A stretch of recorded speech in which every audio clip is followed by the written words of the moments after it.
welcome back again to my channel. Now, today's video ay para ngayong March 29, no?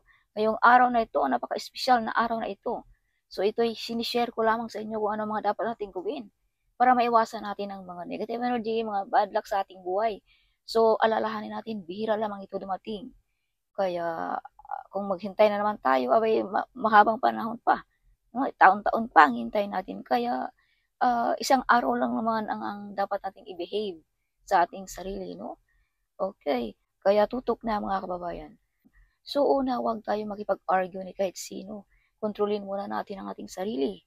Alright? Para hindi tayo mabalutan ng mga negative energy, mamalasin, whatever, kung ano man yan. Okay, kontrolin muna natin yan. So ikalawa, huwag tayong mag-travel kung hindi naman kailangan. Iwas muna sa travel, pasyalan, whatever. Okay? At ikatatlo, huwag tayong ma-overshare sa ating mga pangarap, sa ating mga blessings, sa ating mga ideas, sa ating mga plano. Huwag mo natin i-share or i-public or i-post, whatever, no? Yeah, iwasan muna natin ito.